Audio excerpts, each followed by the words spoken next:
Bom, gente, oficialmente bom dia a todos e todas. Estamos aqui, penúltimo final de semana de fevereiro, né? Parece que foi outro dia que o ano começou e já estamos aí terminando o segundo mês, né? Então sejam todos e todas muito bem-vindos, bem-vindas. Saúdo a todos com a paz e o amor de Jesus Cristo. Vamos no dia de hoje, né, louvar ao nosso Senhor, mesmo que ainda virtualmente.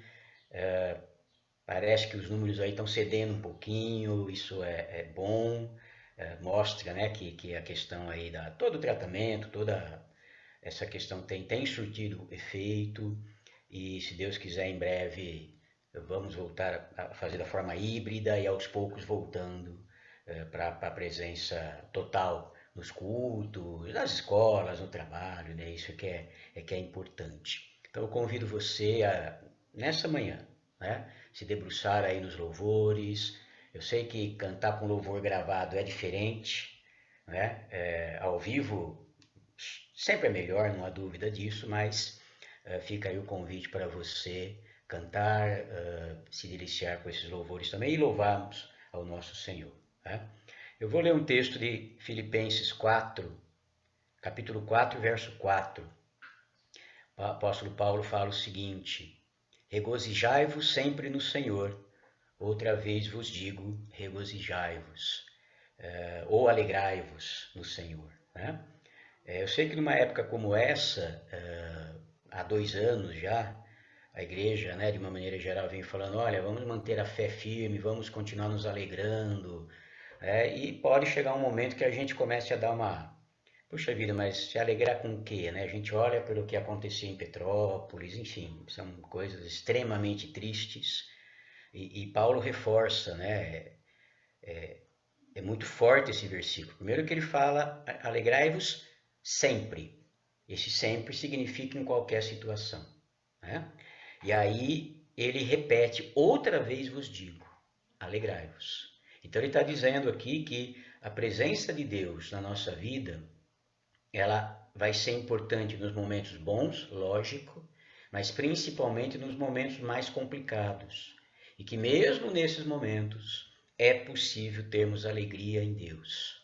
Né? Mesmo diante de todas as situações que a gente tem visto e muitas vezes temos vivido também. Então fica aí o versículo para que a gente, né, medite um pouco nele, enfim. E se eu tenho possibilidade de ser feliz em Deus, talvez uma outra pergunta, né, tenha que ser feita: o que eu estou fazendo para que outras pessoas também possam? Eu estou ajudando financeiramente, eu estou falando do amor de Cristo, eu estou demonstrando, eu estou, enfim, né? O que eu, enquanto filho de Deus, enquanto seguidor de Cristo, tenho feito, né? E essa era a ideia desse versículo hoje de manhã. Tá bom? Vamos orar antes dos louvores. Feche seus olhos, abaixe sua cabeça, coloque a sua mente em contato com Deus. Senhor, nós te agradecemos, Pai, porque podemos estar aqui em igreja, Senhor Deus, para te cultuar, para te louvar, Senhor. Obrigado porque temos esses momentos, essa liberdade, mesmo ainda que virtualmente, Senhor, de podermos cantar, de podermos ouvir a tua palavra. Peço que o Senhor continue a abençoar a vida da igreja, a vida dos pastores e toda a diretoria que está à frente, Senhor. Agradeço pelas pessoas que têm trabalhado com essa questão do louvor para juntar as músicas, Senhor Deus, Fabrício, enfim, todo mundo, Deus, que tem se esforçado nesse sentido. E Deus, nós te pedimos que o Senhor continue trabalhando na melhora dessa pandemia para que em breve, com segurança, nós possamos voltar a termos a alegria de estarmos juntos lá na sua igreja, no seu templo, Senhor.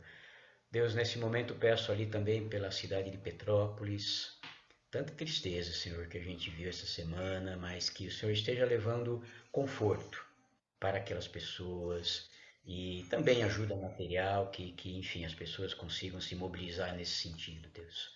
Obrigado, Senhor, obrigado por essa manhã, em nome de Jesus. Amém. Bom, vamos para o nosso período de louvor agora. Fabrício, por favor. Então, nós teremos todas as músicas, tá? Depois, na sequência, eu volto aqui para a gente dar continuidade no culto. Fabrício, por favor. Você sabia que não existe nada melhor do que nós sermos amigos de Deus?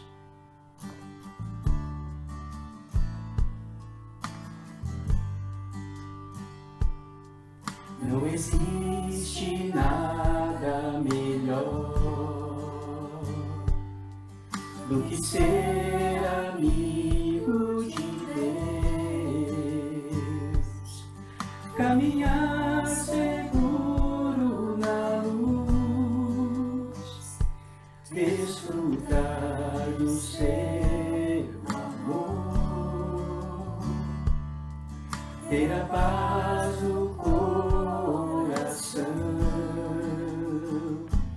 viver sempre em comunhão e assim receber a grandeza do poder de Jesus, meu bom pastor.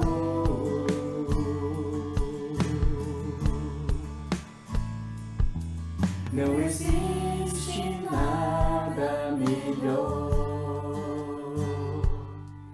do que ser amigo de Deus, caminhar seguro na luz, desfrutar do seu amor, ter a paz do coração, viver sempre em comunhão e assim receber a grandeza do poder de Jesus, meu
Nós queremos ouvir tua voz.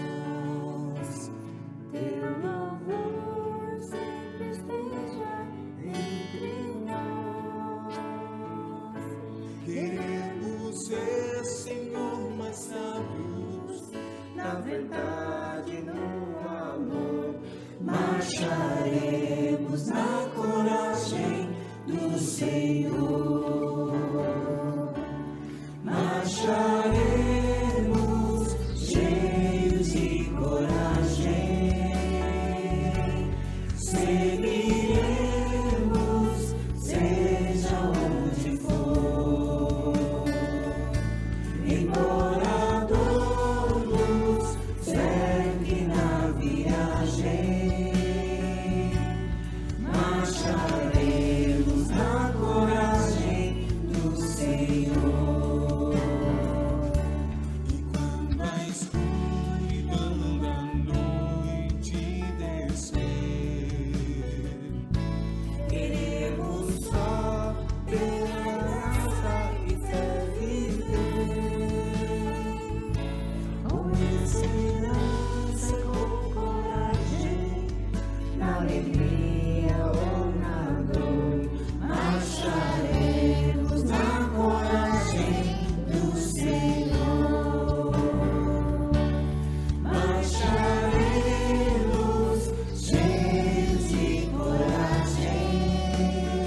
cheios de coragem, seguiremos, seja onde for. Embora a dor nos cerque na viagem, marcharemos na coragem do Senhor. e quando a escuridão da noite descer, eu quero só pela graça e fé viver, com esperança e com coragem, na alegria ou na dor, marcharemos na coragem do Senhor. Marcharemos cheios de coragem, seguiremos, seja onde for. Embora a dor nos cerque na viagem, marcharemos na coragem do Senhor. Marcharemos na coragem do Senhor. Marcharemos na coragem do Senhor.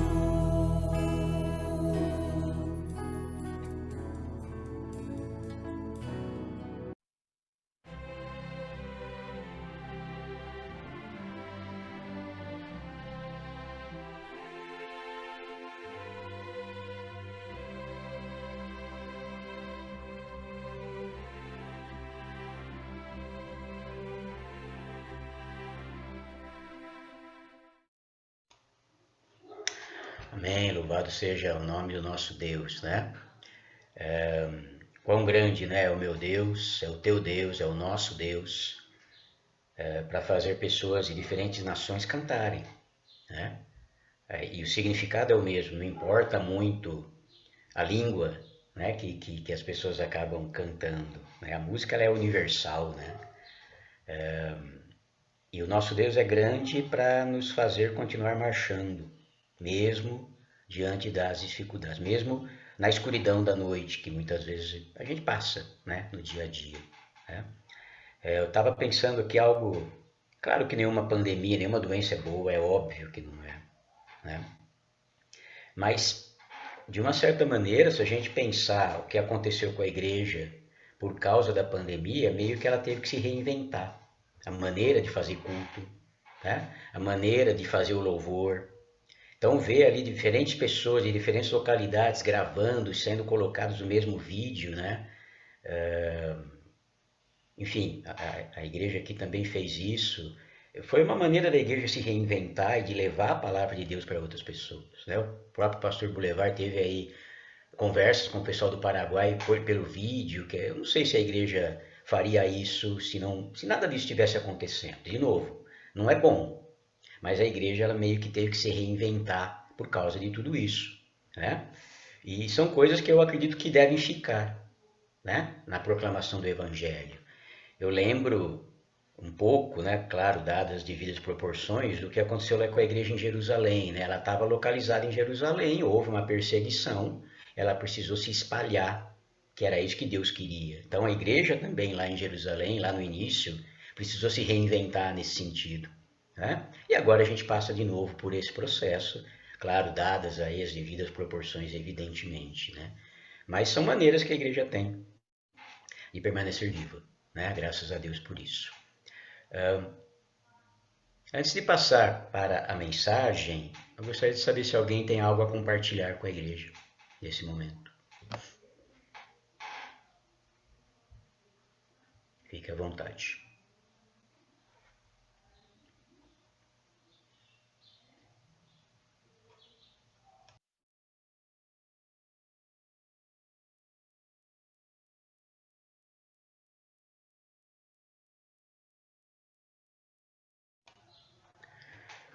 Bom, eu vou compartilhar algo.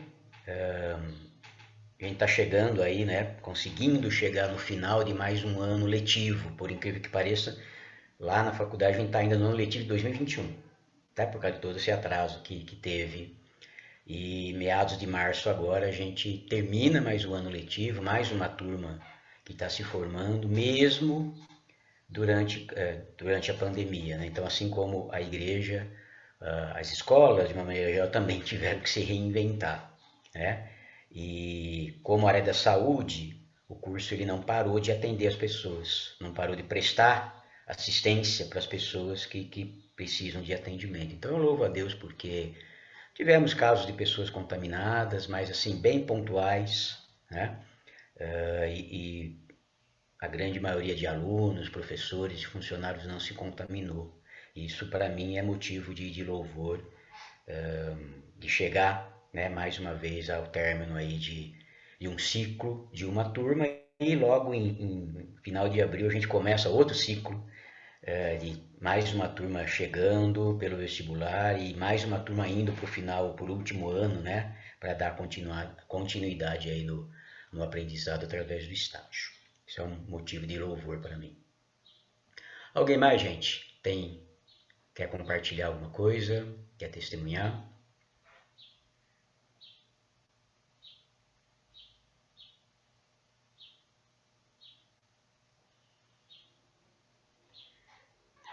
Bom, muito bem. Então vou passar a palavra para o pastor Bolivar, que vai trazer a mensagem.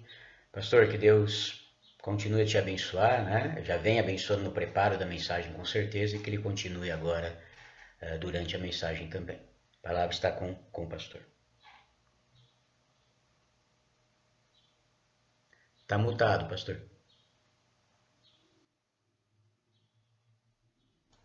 Eu gostaria de fazer uma breve oração para a gente começar esse período. Deus querido, muito obrigado por tudo que o Senhor já falou conosco, por tudo que o Senhor tocou no nosso coração durante esse momento de ministração, esse momento de louvor. E eu te peço em nome de Jesus, Deus, que o Senhor faça a tua boa obra nas nossas vidas, Pai. Trabalhe na minha vida, na vida dos meus irmãos, que aqueles que estão precisando de um renovo do Senhor possam ser renovados, restaurados, redirecionados por Ti, e que a sua boa obra seja feita em nós. É o que eu te peço em nome de Jesus. Amém. Hoje nós vamos falar um pouco sobre esse tema, os riscos do esgotamento. E realmente o meu desejo para você é que Deus possa estar te restaurando, caso você tenha alguma coisa para ser restaurada de força emocional, força espiritual, força física, e que nessa história que nós vamos aprender um pouco hoje sobre Elias, você também consiga enxergar que Deus tem um plano para as pessoas nos momentos em que elas estão cansadas, né? Inclusive espiritualmente. Vamos lá, eu gostaria de ler com vocês então 1 Reis, capítulo 19. 1 Reis, capítulo 19, eu vou estar passando aqui, mas você pode acompanhar na sua Bíblia, tá? Nós vamos ler do versículo 1 ao 18. Ali diz assim: Ora, Acabe contou a Jezabel tudo que Elias tinha feito e como havia matado todos aqueles profetas à espada. Por isso Jezabel mandou um mensageiro a Elias para dizer-lhe: que os deuses me castiguem com todo rigor, caso amanhã, nesta hora, eu não faça com que a sua vida, o que você fez com a vida deles. Elias teve medo e fugiu para salvar sua vida. Em Berseba de Judá, ele deixou seu servo e entrou no deserto caminhando um dia. Chegou a um pé de gesta, ou zimbro, em algumas traduções, é uma árvore, sentou-se debaixo dele e orou, pedindo a morte. Já tive o bastante, Senhor. Tira a minha vida. Eu não sou melhor que os meus antepassados. Depois, deitou-se debaixo da árvore e dormiu. De repente, um anjo tocou nele e disse: levanta-se e coma.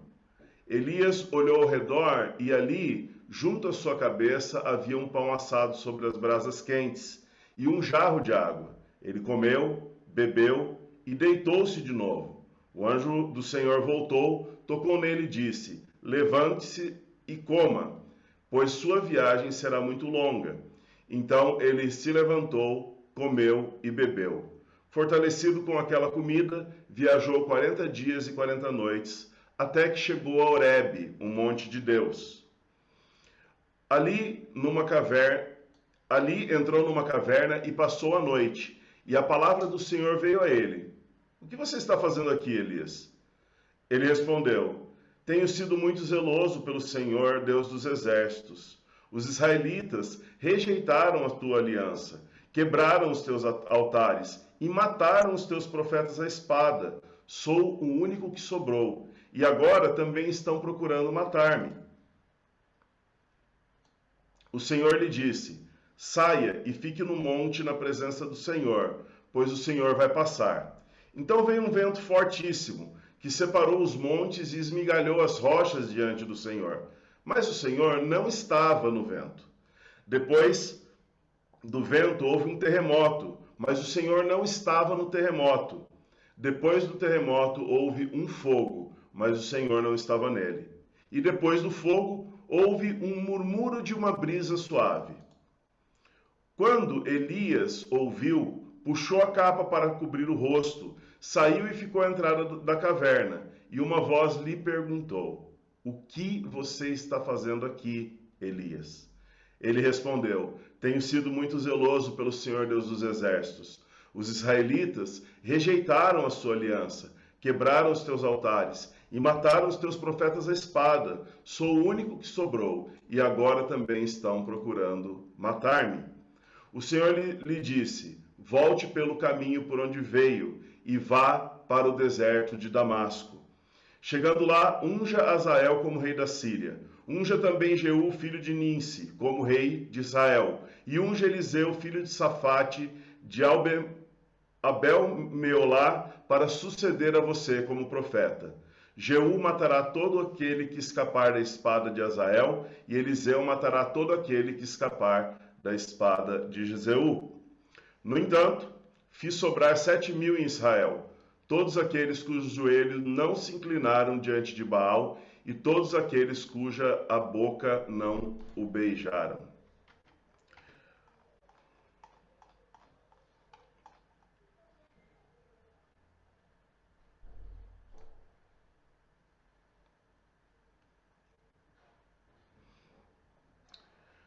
Se você prestar atenção nas histórias bíblicas, você vai ver que a história de Elias é uma das histórias mais surpreendentes, mais envolventes. É uma história que tem muita cor. ela tem momentos de contraste muito forte, muito intrigantes, né? E esse momento agora, que a gente leu, é um dos momentos que foge da curva. É um dos momentos assim que, embora tenha muita intensidade, seja muito legal, trata de uma questão diferente. E eu acredito que aqui a gente consegue entender um pouco da espiritualidade e da humanidade de um profeta, da espiritualidade e da humanidade de um homem de Deus. E hoje eu gostaria de dar um foco específico nesse texto, ele é riquíssimo, daria realmente para falar de muita coisa, mas eu gostaria de dar um foco nos riscos do esgotamento, né? Quando as nossas forças chegam no fim, qual é o perigo disso? O que pode acontecer? Eu percebi, em primeiro lugar, aqui um primeiro risco, que nós corremos o risco de perder a perspectiva. Elias, embora tenha sido uma das partes mais intrigantes, mais impressionantes da história, né? Ele zomba dos profetas, ele faz fogo cair do céu, ele ressuscita o filho de uma viúva, ele enfrenta um dos piores governantes da história de Israel, que é o rei Acabe. Ele também tem histórias bem legais, mais simples, que falam, por exemplo, dos momentos em que ele foi alimentado pelos corvos, né, às margens do rio Querite, multiplicou alimento na casa da viúva. Então, desde aqueles momentos mais extravagantes até os momentos que se tornam relativamente simples perto dos outros, Deus está agindo na vida dele. Só que nesse momento da história, depois de ter enfrentado o rei Acabe, depois de ter passado 3 anos e meio, meio que se escondendo, meio que fugindo, Israel já devia ter sofrido muito com a seca, né? As pessoas deviam odiar muito Elias, ele tinha arrumado muitos inimigos nesse processo, e agora tinha matado os profetas de Baal, tinha feito acontecer ali na presença, com o agir de Deus, né? Coisas maravilhosas, mas parece que emocionalmente ele já estava bem cansado, bem desgastado. E parece que esse acúmulo de carga mexe com o coração de Elias. Por quê? Porque quando Jezabel, mulher de Acabe, ameaça Elias, ele fica com muito medo. Não que Jezabel não fosse terrível, igual a gente já aprendeu nas escolas dominicais, não que ela não fosse uma serva de Satanás, não é essa a questão. A questão é que Elias já tinha enfrentado problemas muito maiores. Elias ele já tinha encarado situações mais difíceis, mas agora ele está com medo. Parece que agora ele está vivendo algo semelhante a um estresse pós-traumático, né? E ele foge dessa mulher. Quando eu estava no seminário, eu vi uma ilustração bem interessante. O professor contou, né, que um professor fez um pingo no meio de uma tela desses quadros brancos, né? E ele perguntou assim, o que é isso aqui? E as pessoas olharam e disseram, é um ponto preto, né, de uma caneta, né? Ele falou, não, mas olha com mais atenção. E aí as pessoas, não, é um ponto preto que parece isso, que parece aquilo, é um ponto preto, é um ponto preto.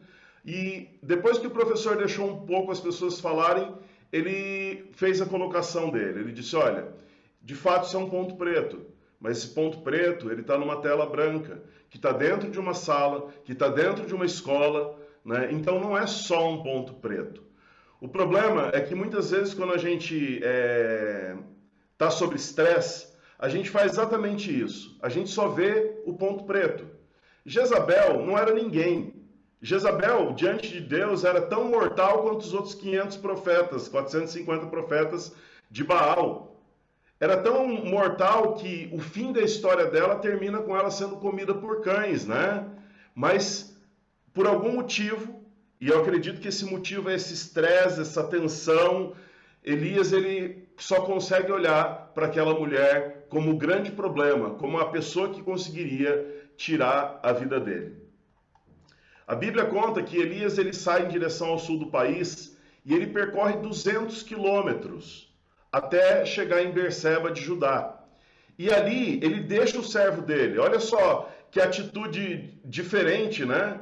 Bem na hora que o profeta precisa mais do seu servo, ele deixa o servo. Como que dizendo, olha, pode ir, que daqui para frente não tem esperança. Pode ir que agora eu vou ter que resolver esse problema sozinho. E ele caminha por um dia inteiro no deserto e entra debaixo de uma árvore. E debaixo daquela árvore ele pede pela sua morte.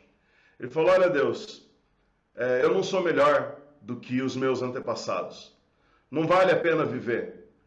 Se for para continuar nessa humilhação, se for para continuar talvez num sentimento de covardia diante daquela mulher, se for para continuar num sentimento de tristeza que eu estou agora, é melhor que eu morra. Veja como o esgotamento é perigoso na vida de uma pessoa. Elias não era igual aos antepassados dele. Poucos homens na história da Bíblia fizeram o que Elias fez. Alguns milagres que Elias fez foram repetidos por Jesus. Então, assim, ele era um homem especial, mas naquele momento ele não consegue ver isso. Ele está com uma perspectiva tão prejudicada que a única coisa que ele consegue ver é a ameaça de Jezabel sobre a vida dele. E aí nós partimos então para um segundo risco, que é buscar caminhos conhecidos. Olha só, buscar caminhos conhecidos, não desconhecidos.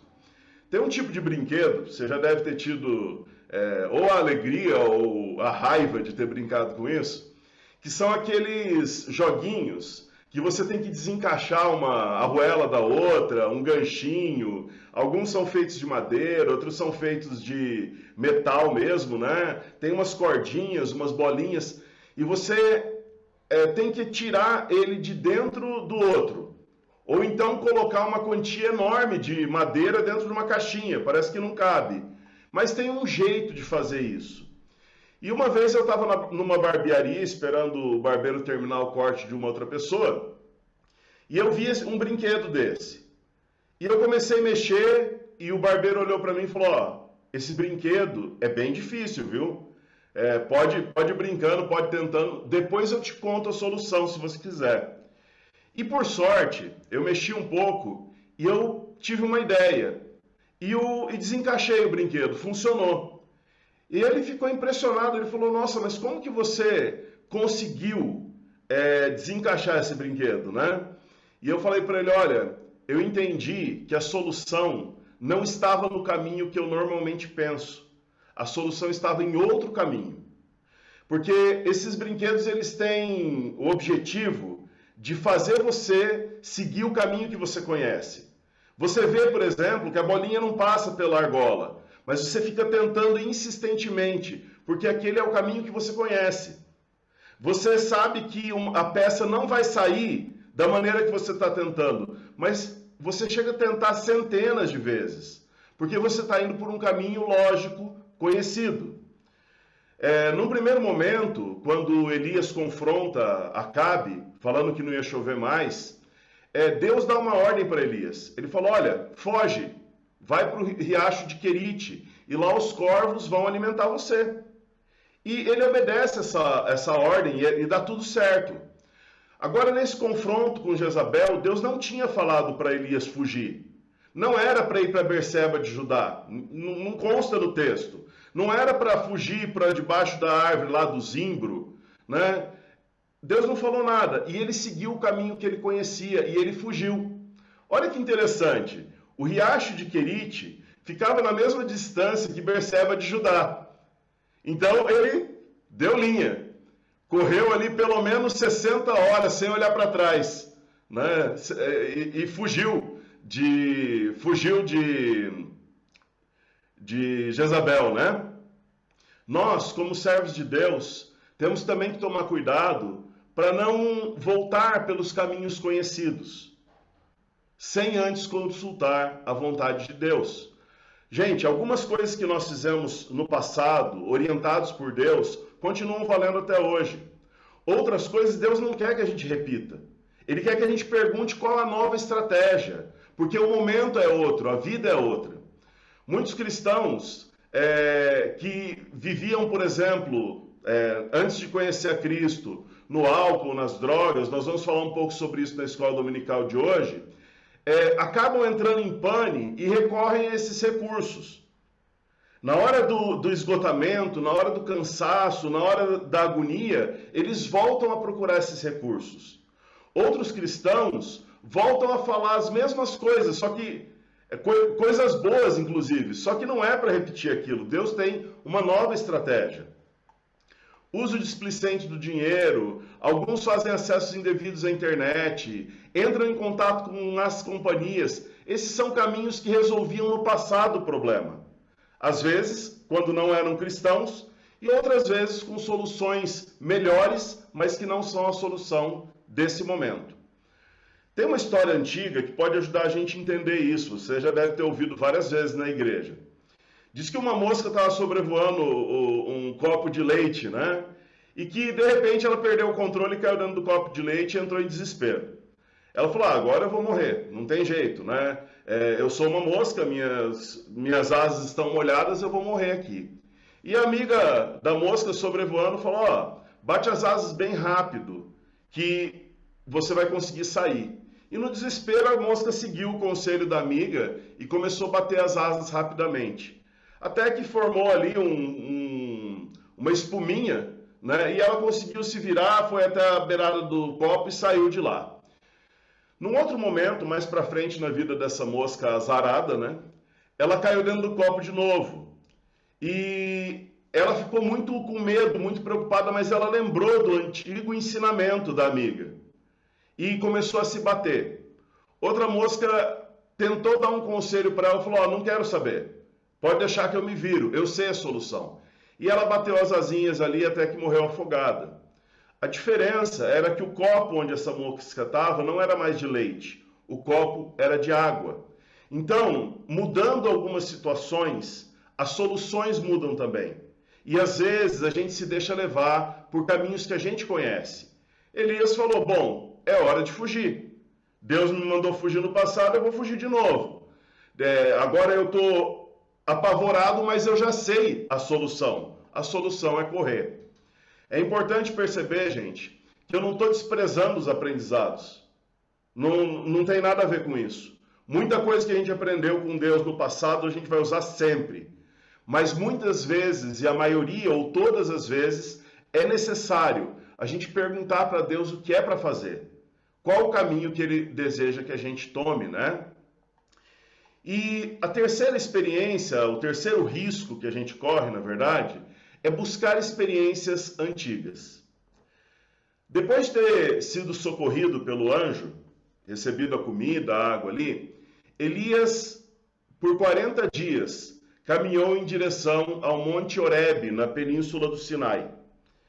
Ele foi até um dos lugares mais significativos da Bíblia, um lugar onde Moisés recebeu as tábuas da lei, onde Deus se manifestou com fogo, com um terremoto, com tudo que você pode imaginar. E Elias percorreu, fazendo o caminho de volta, uma grande parte do caminho que o povo de Israel fez até a Terra Santa. E é interessante que o sentido do caminho foi meio que oposto, né? Enquanto o povo de Israel estava indo viajando para a terra que Deus tinha prometido, Elias estava voltando em direção ao Egito, lá para o lado do Monte Horebe, no Sinai. E ele se abriga numa caverna naquele local. Então a palavra do Senhor vem para ele, e olha o que Deus pergunta para ele. O que você está fazendo aqui? Você acha que isso parece boas-vindas? Ô Elias, que bom que você chegou, estava te esperando. Né? Não parece isso. Elias, o que você está fazendo aqui? E uma coisa que eu acho interessante na Bíblia, quando Deus pergunta, é que Deus ele não quer saber. Ele já sabe, ele é onisciente, né? Ele sabe todas as coisas. Quem precisava dessa resposta era Elias. E em poucas palavras, depois de dar uma floreada ali, Elias fala assim, eles querem me matar, Deus. Eles querem me matar. Eu estou com medo. A resposta é essa.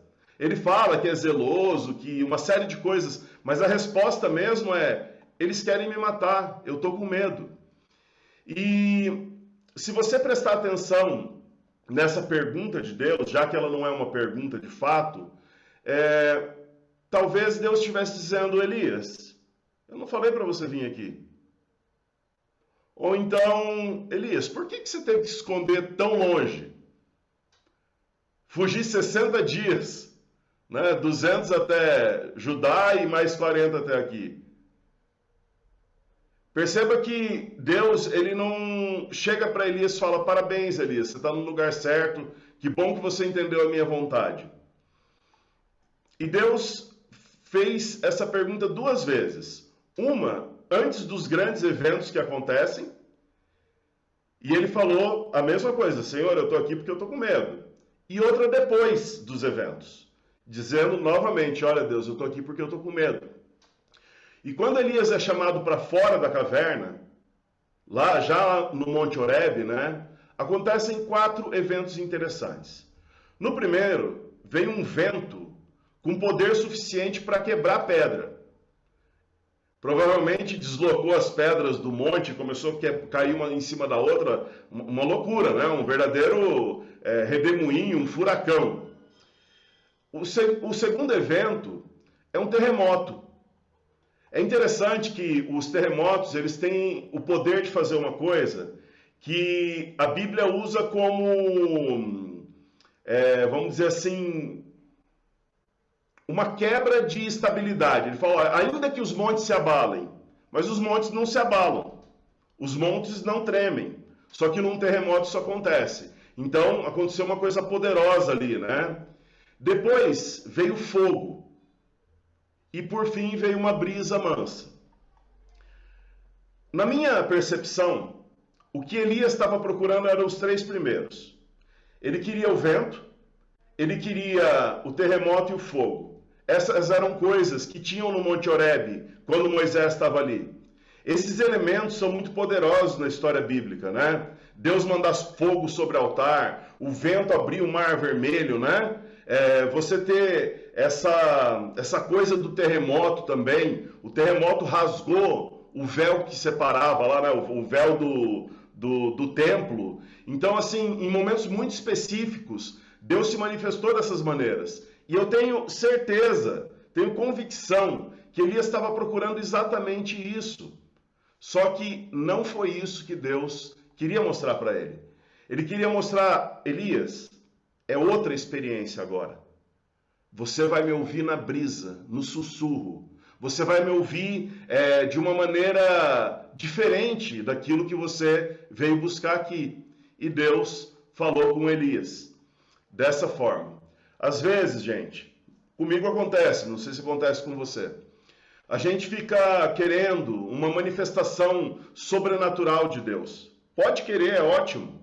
Às vezes a gente fica querendo que Deus faça uma coisa assim que seja visível, que Ele revele o mundo espiritual. Pode querer, busque isso. Se está no teu coração, vai atrás. Mas muitas vezes, na maior parte da vida cristã, o que a gente precisa é do conselho de Deus. É da direção de Deus. É da brisa suave que fala no nosso ouvido. Porque, de vez em quando, a gente vai precisar de uma manifestação poderosa para que outras coisas aconteçam e Deus seja glorificado. Mas, na maior parte das vezes, é no silêncio do nosso quarto, é quando nós estamos lendo a Bíblia, é quando nós estamos ouvindo uma mensagem, é quando a gente está recebendo um conselho de um amigo que Deus está falando com a gente. Então, Elias, ele foi lá, tão longe, percorreu 600 quilômetros ao total, para ouvir a brisa. Ele podia ter escutado isso, né, de outro lugar. Sabe o que Deus tinha para dizer para Elias? Quando ele chegou ali? Elias, foi bom te encontrar, mas volta pelo caminho que você veio. Você tem que voltar 600 quilômetros, porque você está no sul, Elias, e a tua missão é no norte. Vai para o deserto de Damasco. É lá que eu vou usar você. É lá que você vai ungir rei. É lá que você vai ungir profeta. A sua missão não é aqui. Foi ótimo encontrar você por aqui. Acolhi você, fiz um milagre legal. Você viu o meu poder agindo em todas essas coisas. Você recebeu a minha presença. Mas agora, Elias, volta pelo caminho que você veio. Eu não sei qual seria a sua sensação de ser mandado 600 quilômetros de volta. Mas a minha sensação seria ruim. Porque eu ia falar, Deus, mas eu estou regredindo. Eu não estou avançando. Gente, qualquer passo que você dá em direção ao caminho de Deus é um avanço. Se você está indo para o lado errado, você tem que voltar. Porque ir para o lado errado é regredir. Ir para o lado errado é se afastar do que Deus planejou para você. Então, volta para onde você tem que voltar. Volta para o centro da sua missão. Quando a gente está esgotado, quando a gente está cansado, a nossa tendência é tentar buscar experiências antigas, às vezes, e a gente se perde. E isso pode acontecer em qualquer área da vida, tá? A gente está falando da vida espiritual, mas tem gente que tenta resolver algumas questões de casamento com soluções do passado e que só pioram as coisas. Tenta resolver questões dos negócios com soluções do passado que não tem a ver com a realidade mais. Então é importante que a gente ouça a direção de Deus. As nossas experiências antigas com Deus, elas têm uma função importante. Qual que é essa função? A função dessas experiências é fortalecer o nosso coração. Tem coisas que aconteceram comigo que eu lembro todas as vezes quando eu estou passando por algum tipo de provação muito grande. E eu lembro, Deus age. Deus, o que o Senhor quer fazer agora? O Senhor quer repetir essa experiência ou a gente vai ter uma experiência nova? Então, as experiências com Deus servem para fortalecer a fé, né? Hoje, o Monte Horebe ele tem atraído milhares de turistas. Ali no monte tem uma capelinha, né? E o pessoal vai para lá. Na parte de baixo tem um monastério. Então, você imagina o fluxo de turistas querendo conhecer aquilo ali. Mas não é porque as pessoas voltaram onde Elias e onde Moisés estavam que elas têm a mesma experiência que eles. Às vezes, a minha experiência pode inspirar você, mas você tem que descobrir qual é a experiência que Deus tem para a sua vida. Seria muito legal, né, se Deus desse a oportunidade da gente visitar esses lugares. Eu fiquei pensando que seria até um tempo de renovo espiritual, porque eu ia ficar conversando com Deus e comentando, Deus, nossa, que legal, né? Tá aqui, foi aqui que aconteceu isso, aquilo, outro. Mas a gente não pode esquecer, como cristão, saindo um pouco do contexto de Elias, o que Jesus ensinou. A mulher samaritana chegou para ele e falou, e onde que a gente deve adorar então? Jesus falou, está próxima a hora, em que vocês não adorarão ao Pai, nem nesse monte, nem em Jerusalém.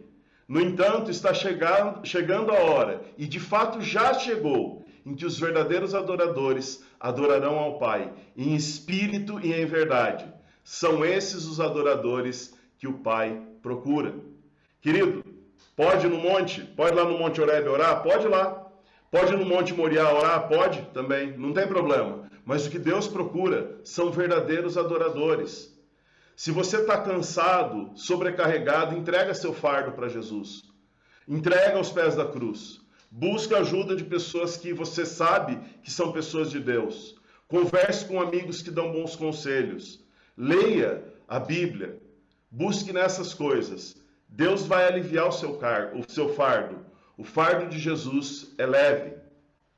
Se hoje você percebeu que está sobrecarregado, se você percebeu que está esgotado, pergunte para Deus, Deus, qual é o caminho? Sabe por quê, gente? Caminhar 1.200 quilômetros a mais não resolve o problema. Deus estava se manifestando poderosamente para Elias fora do Monte Horebe. Fora do Monte Horebe aconteceu coisas muito mais incríveis. Então, se você precisa da direção de Deus, peça. Se você está em dúvida qual caminho seguir, vamos dizer que você correu até ali o Berseba de Judá, já andou 200 quilômetros. Talvez seja a hora de parar. Porque se você for para o lado errado, você está regredindo. Então, pergunte para Deus qual é o caminho. E só dê o próximo passo na hora que Ele responder. Às vezes no desespero, não, mas eu não posso esperar porque é urgente. A gente acaba perdendo a oportunidade de avançar mais rápido e ir para o caminho certo. E por fim, faça uma coisa importante que Elias fez. Busque ao Senhor. Busque com intensidade. Vá onde você precisa ir para buscar o Senhor. Às vezes onde você precisa ir é fechar a porta do banheiro, ficar sozinho lá, chorar e colocar na presença de Deus o que está acontecendo. Às vezes é ir para um quartinho e ficar no quartinho. Ou entrar no seu carro, parar em algum lugar onde ninguém vai te encontrar e gritar lá dentro do seu carro até lavar a sua alma.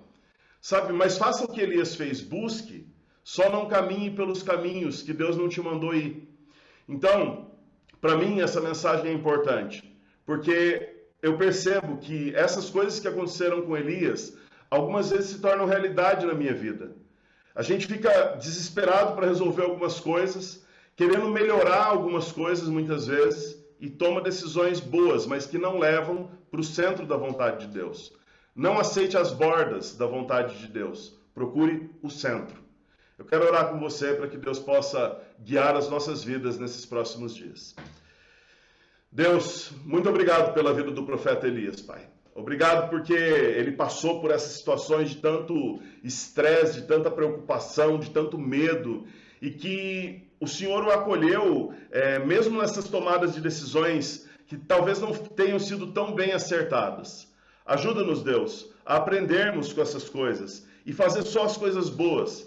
Receber o auxílio do teu anjo, receber o teu poder na nossa vida, buscar o Senhor, tudo isso é muito bom. Ajuda-nos, Deus, a fazer isso e que nós consigamos entrar novamente nos rumos da missão que o Senhor tem para a gente. Não nos deixe desviar nem um pouquinho para a direita e nem um pouquinho para a esquerda, mas que a gente atinja o centro da sua vontade. Em nome de Jesus eu te peço.